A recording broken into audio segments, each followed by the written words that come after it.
Bismillahirrahmanirrahim. Assalamualaikum warahmatullahi wabarakatuh.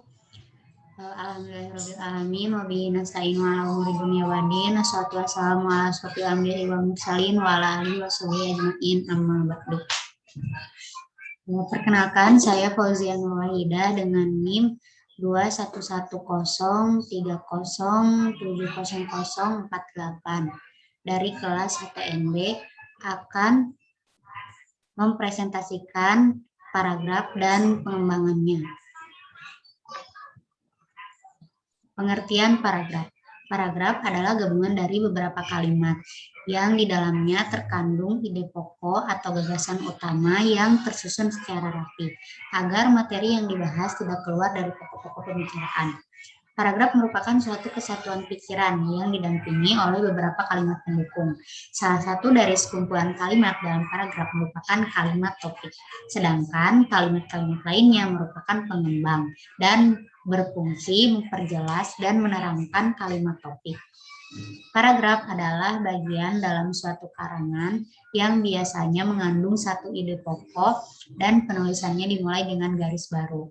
Kesatuan dalam paragraf mengandung makna kalimat-kalimat dalam sebuah paragraf relevan dengan topik yang akan dikembangkan.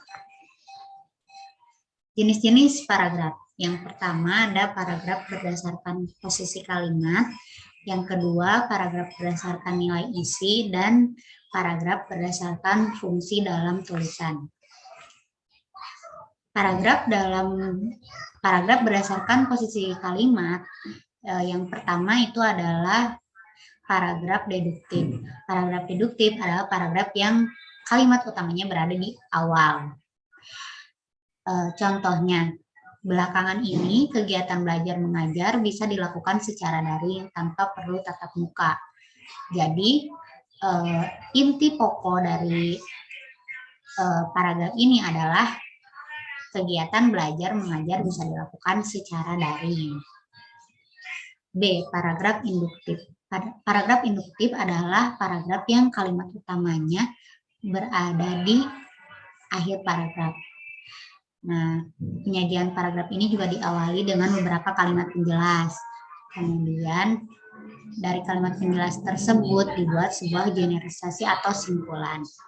Contohnya adalah belajar dengan sistem SKS alias sistem kebut semalam bukanlah hal yang patut dicontoh, apalagi kalau esoknya adalah hari ujian. Akibat yang bisa dirasakan adalah rasa kantuk ketika sedang mengerjakan ujian. Maka itu, persiapkan diri dan mulai belajar sejak jauh-jauh hari sebelum waktu ujian. Berarti pokok dari paragraf ini adalah kita harus mempersiapkan diri dan memulai belajar sejak jauh-jauh hari. C. Paragraf campuran atau deduktif induktif. Nah, paragraf ini kalimat utamanya berada di awal dan di akhir paragraf. Hal ini bukan berarti ada dua ide pokok yang ada dalam paragraf, tetapi kalimat terakhir yang ada dalam alinea tersebut pada intinya berfungsi untuk mempertegas kembali ide pokok yang terdapat pada kalimat pertama. Contohnya, manfaat jeruk nipis ternyata sangat banyak. Jeruk nipis bisa digunakan untuk obat batuk alami. Selain itu juga bisa menjadi minuman yang menyegarkan. Jeruk nipis dimanfaatkan juga sebagai bumbu dapur. Jadi ternyata banyak sekali manfaat jeruk nipis untuk manusia. Nah, inti dari paragraf ini, ide pokoknya itu adalah jeruk nipis ternyata memiliki manfaat yang banyak dan itu terdapat di awal dan di akhir paragraf. Yang terakhir paragraf merata atau paragraf yang keseluruhannya itu memiliki topik yang ide pokoknya itu ada di seluruh kalimat. Contohnya, saya sangat senang tinggal di Ciamis. Masyarakatnya hidup dengan damai. Transportasi bisa dilakukan dengan mudah. Kebersihan juga sangat terjaga. Pohonan terawat dengan baik. Banyaknya pohon yang ditanam di dekat trotoar jalan, pasar, lapangan, dan taman kota membuat polusi tidak terlalu pekat dan membuat udara menjadi sejuk. Ciamis adalah kota yang menyenangkan. Dan diambil dari contoh paragraf tersebut, jadi semua isinya itu penting dan jadilah dia paragraf merata. Kemudian paragraf berdasarkan nilai isi. Yang pertama adalah paragraf naratif. Narasi merupakan suatu bentuk wacana yang berusaha mengisahkan suatu kejadian atau peristiwa sehingga pembaca seolah-olah melihat peristiwa yang dialami atau tindakan yang dilakukan oleh pemegang peran dalam pemisahan tersebut. Peristiwa dan tindakan tersebut harus terjadi dalam satu rangkaian waktu yang akan membentuk alur tertentu dalam pemisahan tersebut. Nah, contohnya, di sebuah hutan hiduplah dua orang anak yatim piatu yang bernama Bawang Putih dan Bawang Merah. Mereka tinggal di sebuah gubuk kecil. Keseharian mereka berburu binatang untuk dimakan. Setelah beberapa lama, mereka ditemukan oleh seorang saudagar kaya yang sedang ingin berburu. Bawang Putih dan Bawang Merah pun dibawa ke rumah saudagar kaya dan mereka dijadikan sebagai anak angkatnya. Nah, ini adalah paragraf yang biasanya ada di cerpen atau buku-buku cerita. B. Paragraf deskriptif. Paragraf deskriptif merupakan paragraf yang berusaha untuk menggambarkan suatu peristiwa atau kejadian suasana, bahkan bisa jadi bentuk seseorang. Nah, contohnya, lapisan ozon menipis, gurun semakin luas, dan hutan-hutan tropis mulai merenggas. Akibatnya, cuaca tidak menentu, suhu bumi meningkat, dan bencana alam semakin sering terjadi. Kesimpulannya, bumi semakin kritis karena oleh manusia yang tidak bertanggung jawab. Jadi, kalau paragraf ini, di mana kalimat-kalimatnya itu mendeskripsikan sesuatu, entah itu sifat atau kejadian. C. Paragraf ekspositoris.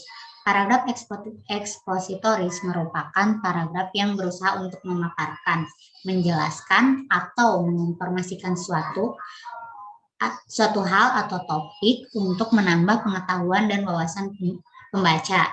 Contohnya, hingga saat ini bantuan sosial pasca pandemi COVID-19 belum merata.